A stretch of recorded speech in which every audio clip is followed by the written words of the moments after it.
안녕하세요, 여러분. 모모동의 심원장입니다.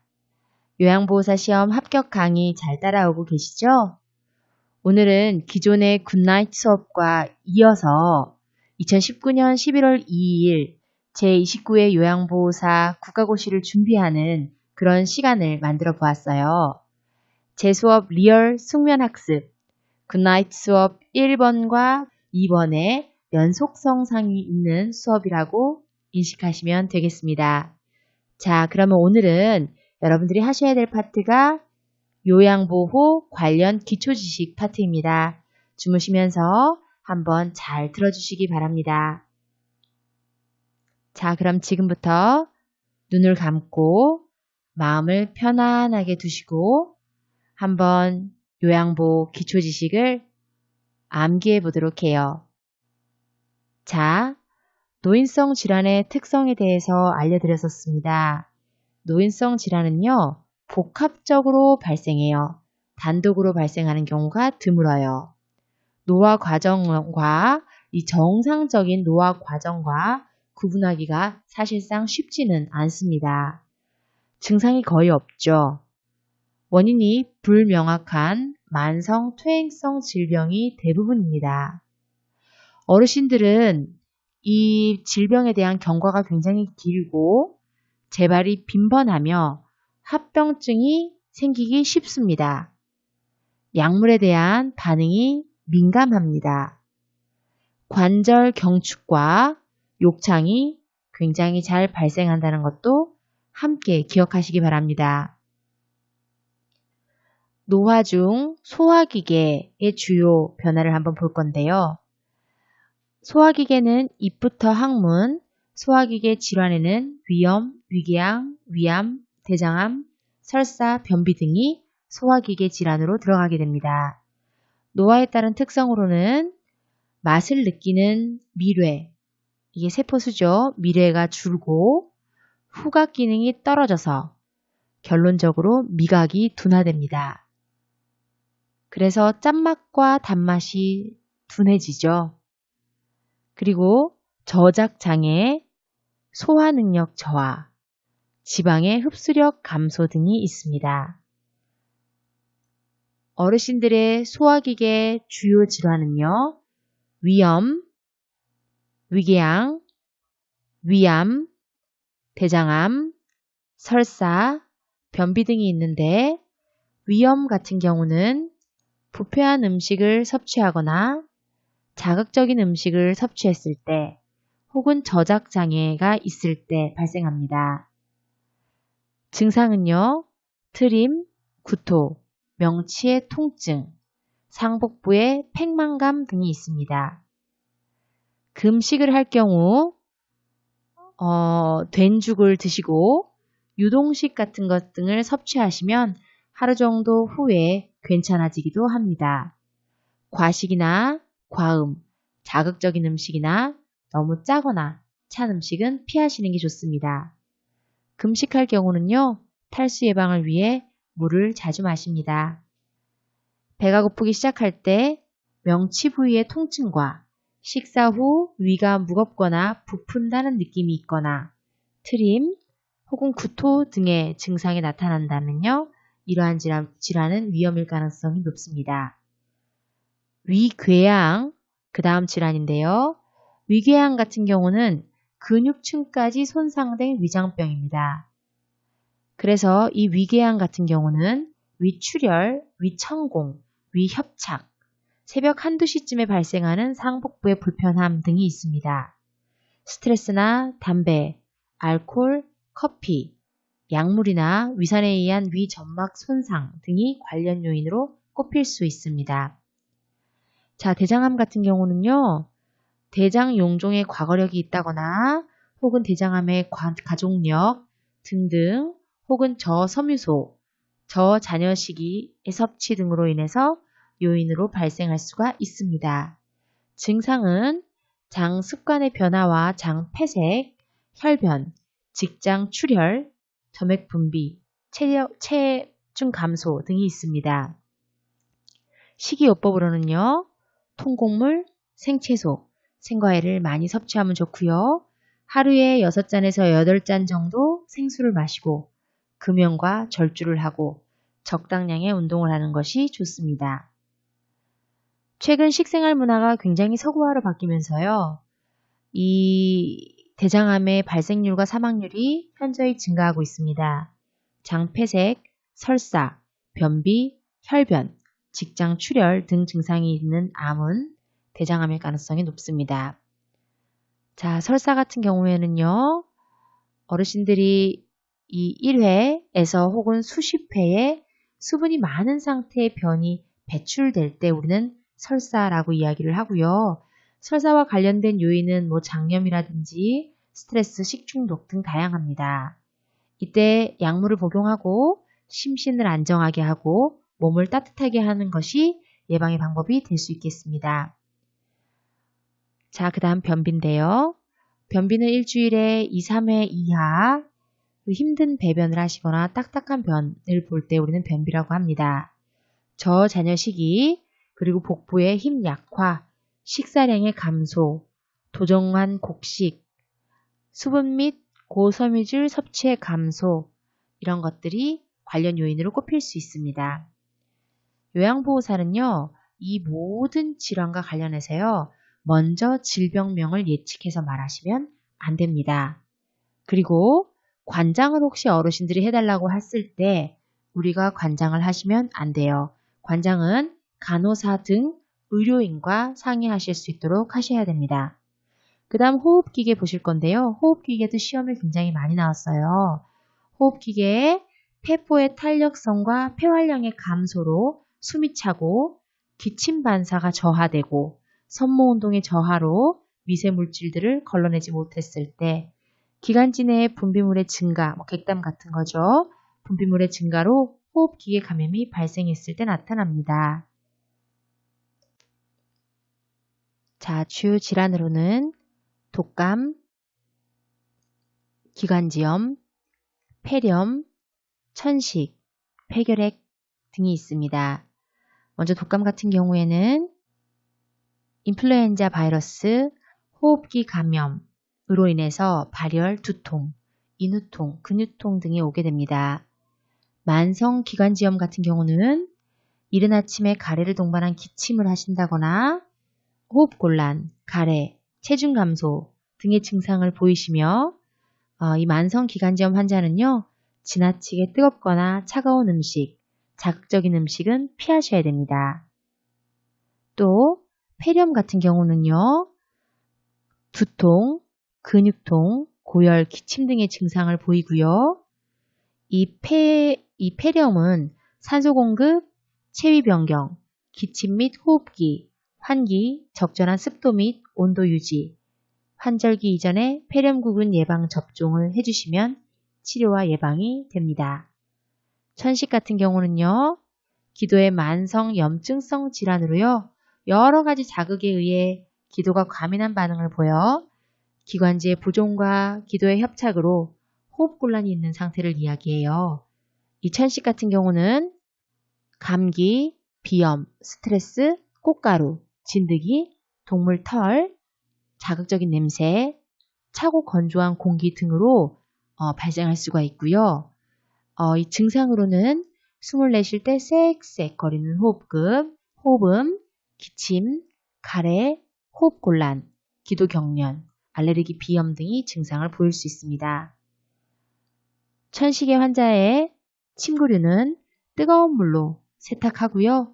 천 커튼이나 천 소파는 가급적 사용하지 않습니다. 사용을 금지한다고 보시면 되겠습니다. 천식이 심한 경우 운동 30분 전 기관지 확장제를 투여하시면 도움이 됩니다. 자, 그 다음 폐결핵인데요. 결핵균에 의해 호흡기 감염이 일어난 것입니다. 초기에는 무증상으로 있다가요. 체중의 감소, 가슴의 통증, 기침, 객담, 호흡곤란, 오후에 고열이 있다가 늦은 밤에 식은땀과 함께 열이 내리는 증상을 보이기도 하는데요. 자, 이들은 규칙적인 결핵약 복용과 그리고 보호장구를 착용하고 주기적으로 간 기능 검사와 객단 검사를 실시하면 치료와 예방에 도움이 됩니다. 그 다음 심혈관계 보실게요. 심혈관계는요, 이러한 노화에 따른 특성이 있어요. 심장 근육량이 증가하고요. 심장 근육이 두꺼워져서 탄력성은 떨어져요. 그만큼 근육량은 증가한다는 거죠. 최대 심박축량과 그 심박동수가 감소하죠. 내가 뿜어낼 수 있는 그러한 이 혈액의 양이 감소한다는 얘기예요. 자, 기립성 저혈압이 발생하기도 하고요. 고혈압 같은 경우 이 심혈관계의 주요 질환으로 꼽힙니다. 또한 동맥경화증, 심부전, 빈혈 등과 같은 질환도요, 심혈관계 질환이에요. 이 고혈압은 사실 약물 치료에 대한 편견이 좀 있는데요. 증상이 없으면 치료하지 않아도 된다. 이런 건 틀린 거예요. 증상이 없어도 혈압이 높으면 치료하셔야 되고요. 두통이나 증상이 있을 때만 약을 먹으면 또 안 돼요. 혈압약을 오래 먹으면 몸이 약해진다고 하는데요. 사실은 고혈압의 합병증을 발생시키는 것보다 안전하다고 하니까요. 이는 틀린 답이 되겠어요. 편견이 되는 거죠. 혈압이 조절되면 약을 먹지 않아도 된다 그러는데요. 혈압약을 안 먹으면요. 다시 혈압이 올라가는 경우가 굉장히 많아요. 그래서 의사 선생님의 처방이 있다면 계속 약을 드셔야 됩니다. 증상은 아침에 두통이나 머리가 뻐근한 경우 이 고혈압 증상을 의심해 볼 수 있는데요. 처방받은 혈압약을 꾸준히 복용하시는 것이 치료와 예방을 위해 도움이 됩니다. 자, 동맥경화증 같은 경우는 동맥혈관 안쪽에 지방이 축적돼서요. 혈관 내부가 좁아지거나 막혀서 혈액의 흐름이 장애가 있어지고 혈관 벽이 굳어지면서 발생하는 질환이에요. 관련 요인으로는 지방의 과다 섭취라든지 콜레스테롤의 과다 섭취, 가족력, 과음, 흡연 등의 예시가 될 수 있고요. 증상으로는 불면증 혹은 뇌졸중, 언어장애 등이 나타날 수 있답니다. 고혈압은 이 동맥경화는 고혈압 및 당뇨병 관리를 잘 하셔야 되고요. 금연, 저염식이, 저지방식이, 규칙적인 운동을 같이 해주셔야 됩니다. 심부전 같은 경우는 심장의 수축력이 저하되어 신체 조직에 필요한 만큼의 충분한 혈액을 보내지 못하는 상태예요. 관련 요인으로는 고혈압, 심장병, 신장병, 관상 동맥 질환이 있습니다. 이 심부전 같은 경우는요, 증상이 기침과 객담, 그리고 호흡곤란, 특히나 앉은 자세에서 호흡곤란이 오고요. 그리고 의식혼돈, 현기증이 증상으로 나타날 수 있습니다. 자, 그 다음엔 빈혈인데요. 빈혈은 헤모글로빈의 수의 부족으로 나타나는 거예요. 혈액에서 산소를 공급하지 못하는 상태입니다. 노인에게는 철분이 부족해서 생기는 빈혈이 흔하기 때문에요. 자, 이 부분도 같이 기억해 주시기 바랍니다. 자, 이때는 철분제와 비타민C를 함께 복용하시면 도움이 된다고 해요. 자, 갑자기 어지럼증을 느끼는 대상자는요. 사실 그 자리에 주저앉도록 하여 낙상으로 인한 뇌 손상을 예방한대요. 이게 무슨 말이냐면 어르신들이 갑자기 어지럼증을 느끼면요. 느낀 상태에서 걷게 하지 말란 얘기예요. 바로 앉으셔서 그 자리에서 안정을 취하시고 그래야 낙상으로 인한 뇌 손상을 예방하실 수 있다는 겁니다. 자, 그 다음 근골격계 질환으로 들어가면요. 근골격계 질환으로 왔을 때 노화에 따른 특성을 보시면 키가 줄고 가슴을 향하게 보게 되며 어깨는 좁아지고 골반은 커진다고 해요. 하악골의 쇠약으로 치아가 상실되고요. 근육 경련이 생기고 근육 피로도 더 잘 오게 됩니다. 골절도 잘 되고 관절 운동도 제한이 됩니다. 근골격계의 주요 질환은요. 퇴행성 관절염 그리고 골다공증이 있는데요. 퇴행성 관절염 하면 여러분들이 생각하셔야 될 게 연골이 닳아서 없어지거나 관절에 염증성 변화가 생긴 거예요. 그래서 관절을 싸고 있는 조직이 퇴화되거나 연골의 탄력성이 저하되거나 이러한 것들이 관련 요인으로 꼽힐 수 있고요. 증상으로는 이 관절의 통증이 날씨와 활동 정도에 따라서 호전과 악화가 반복된다는 거. 그리고 사실상 이 퇴행성 관절염은요. 운동을 하면요. 악화가 되고요. 안정하면 호전이 돼요. 그래서 아침에 일어나면 30분 이내에 관절이 뻣뻣해지는 경직 현상이 나타나고요. 낮이 되면 좀 괜찮아지고요. 운동 장애 및 관절의 변형이 생기기 때문에 이 퇴행성 관절염도 여러분들이 같이 꼭 기억하시고, 이 퇴행성 관절염의 치료 및 예방에 좋은 운동 같은 경우는 수영, 체조, 요가가 될 수 있겠습니다. 골다공증 같은 경우는 비슷하게 느껴지실 수 있지만, 골다공증은요, 뼈 세포가 상실하는 거예요. 골밀도가 낮아지는 거죠. 그러니까 골절을 일으키기 쉬운 상태가 되는 거예요. 이 골다공증 질환자 같은 경우는요, 이 걷기 등 체중 부하 운동을 하셔야 돼요. 칼슘과 비타민 D를 섭취해 주시고요. 이 자외선을 쬐면 비타민 D가 형성되니까요, 일정 시간 자외선을 쬐주시는 것도 도움이 됩니다. 자, 그 다음 비뇨 생식기계로 한번 가볼게요. 비뇨 생식기계에 따른 생식기계의 특성은요, 방광 기능과 대뇌 기능의 저하로 요실금, 빈뇨증, 야뇨증이 생긴대요. 요실금 여러분들 다 알고 계시죠? 다양한 요실금 현상들이 있지만 요실금 대상자에게 수분 섭취를 제한해야 되나요? 안 해야 되나요? 요실금 대상자에게 수분 섭취를 제한하지는 않습니다. 요실금은 복압성 요실금, 절박성 요실금, 역류성 요실금 등으로 다양하게 있는데, 복압성 요실금은 복부의 내의 압력이 증가하는 거예요. 기침이나 웃음 등 이런 것들을 하고 나면 소변이 나와버리는 거예요. 절박성 요실금은 소변을 보고 싶다고 느끼자마자 바로 소변이 나와버리는 거죠. 역류성 요실금은 소변 배출이 사실상 원활하지 않아서요, 조금씩 소변이 밖으로 새는 것을 우리는 역류성 요실금이라고 해요. 요실금의 증상별, 요실금의 종류도 기억해 두시면 되겠죠? 자, 피부계로 들어가면요, 피부계는 노인에 따른 피부 특성들을 한번 살펴볼 수 있는데, 우리는 욕창 생각 많이 하게 됩니다. 욕창 같은 경우에 바닥면과 접촉되는 피부가 혈액이 공급되지 않아서 괴사하는 경우 우리가 욕창이라고 하잖아요. 주로 영양 부족이라든지 요실금, 변실금 혹은 부적절한 체위 변경 때문에 욕창이 발생되는 경우들이 많아요. 그렇듯 노인들의 피부는 상처 회복이 지연되고 손톱과 발톱이 두꺼워지고요. 기온에 민감하고요. 건조로 인해서 소양증, 밤과 그리고 겨울에 더 심해지고요.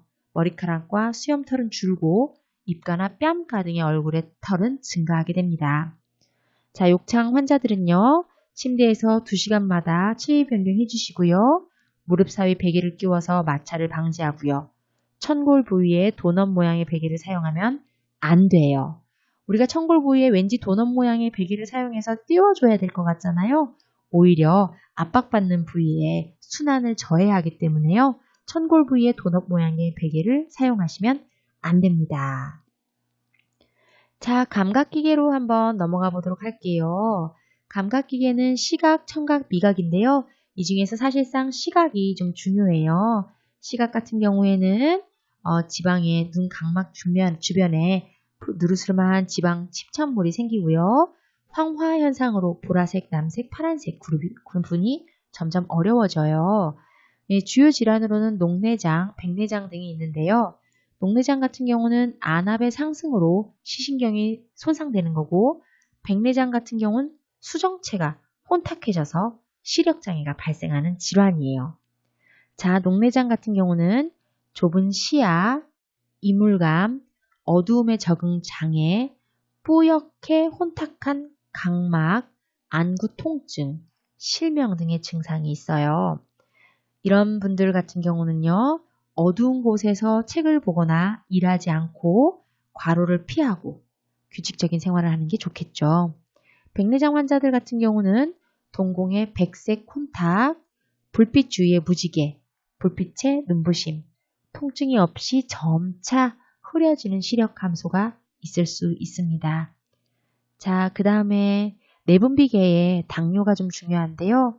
당뇨는 인슐린이 부족하거나 인슐린에 대한 신체의 저항에서 포도당이 세포 내로 들어가지 못해 혈중 포도당 수치가 올라가서 소변에 당이 섞여 나오는 질환이에요. 다음 증상이 있을 수 있어요. 다갈증, 다음증, 다뇨증, 다시증, 그리고 체중 감소, 또 발기부전까지도 생길 수 있습니다. 자, 이 외에도요, 사실 노인들은 이 심리정신계 질환도 있는데요. 가장 주요 질환으로는 우울증을 꼽고 있어요. 노인들에게 가장 흔한 정신질환이고요. 이 우울증은 불안, 초조, 무기력, 그리고 수면장애, 식욕 변화, 부정적 사고, 의욕 상실, 자살 시도까지 있을 수 있습니다. 선망 증상도 이때 나타날 수 있는데요. 노화의 이 심리정신기에서 나타날 수 있는데요. 선망 같은 경우는 수시간 또는 수일에 걸쳐서 급격하게 나타나는 인지장애예요. 치매랑은 다르죠. 치매 같은 경우는요. 서서히 나타나는데요. 선망은요. 갑자기 나타나요. 우울증 같은 경우는 급격히 발생하고요. 이 우울증과 선망 비슷하게 갑자기 나타나는 거고요. 치매는 서서히 나타나는 거 여러분 기억하시기 바랍니다. 이 선망 같은 경우는요. 급성 질환이고요. 치매는 만성 질환이에요. 선망은 초기에 사람을 못 알아보지만 치매는 나중에 사람을 못 알아보게 돼요. 선망은 주의 집중이 매우 떨어지지만 치매는요. 사실상 주의 집중은 별로 떨어지지 않는다고 해요. 선망은요. 수면 양상이 매우 불규칙하고요. 치매는요. 개인별로 좀 차이가 있습니다. 자, 그래서 여기까지 여러분들과 함께 숙면을 취하면서도 공부하는 그런 수업을 준비해 봤어요. 자, 다음번에는 제가 치매, 뇌졸중, 파킨슨도 이렇게 굿나잇 버전으로 한번 들고 와보도록 하겠습니다. 자, 혹시 아직까지도 주무시지 않고 계신 분이 계시다면요. 구독과 좋아요는 제게 큰 힘이 되거든요. 아직 안 주무셨다면 꼭 부탁드려요. 오늘도 저녁 늦게까지 수업 듣고 자면서도 이렇게 수업하시는 여러분들이 자랑스럽고 굉장히 존경합니다. 여러분 오늘도 제 영상 끝까지 봐주셔서 감사합니다. 안녕히 주무세요.